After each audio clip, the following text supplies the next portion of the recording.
Corrigé du brevet de physique-chimie session 2023, Métropole.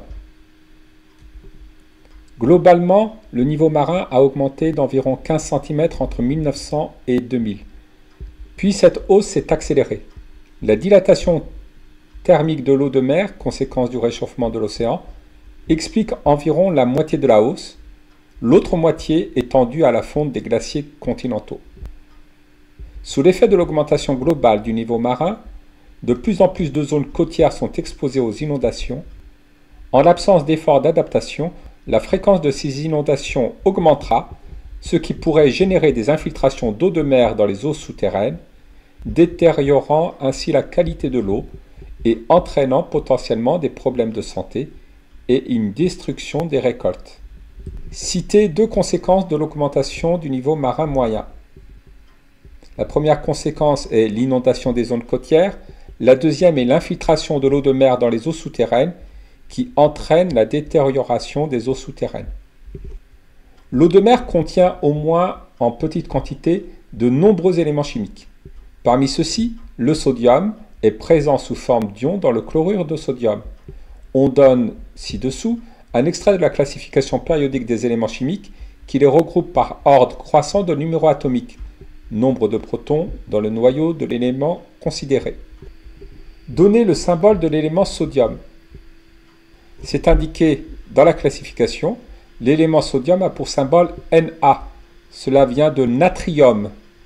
Donnez le nombre de protons contenus dans le noyau d'un atome de sodium.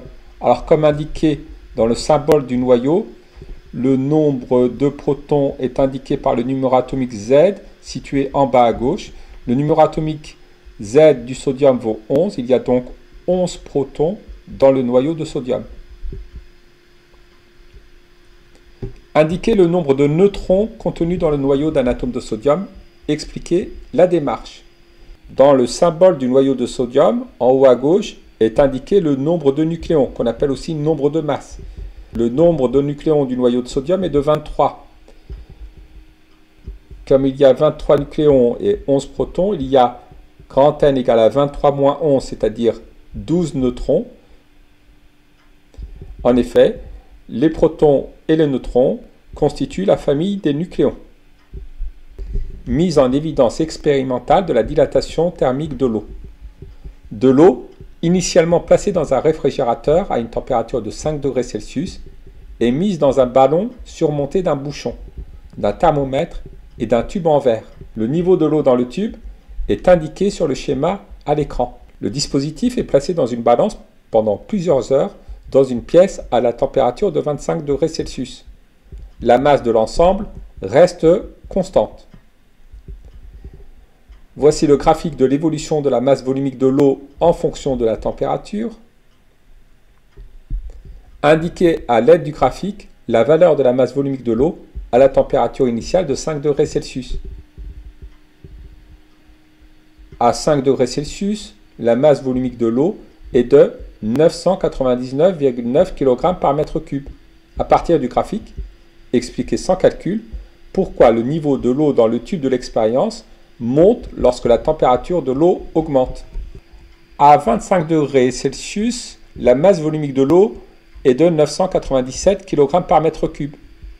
Lorsque la température augmente de 5 degrés Celsius à 25 degrés Celsius, la masse volumique de l'eau passe de 999,9 kg par mètre cube à 997 kg par mètre cube. La masse volumique de l'eau diminue. Or, le volume de l'eau est égal à la masse d'eau sur la masse volumique de l'eau. Ici, la masse est constante. On divise par la masse volumique. La masse volumique est au dénominateur. Plus on divise par quelque chose de petit, plus la valeur de la fraction augmente. Donc lorsque la masse volumique de l'eau diminue, le volume d'eau augmente. En effet, le volume d'eau est une fonction décroissante de la masse volumique. Donc à masse constante, comme le volume d'eau est une fonction décroissante de la masse volumique, plus la masse volumique diminue, plus le volume d'eau augmente. C'est ceci qui explique la montée du niveau de l'eau dans le tube.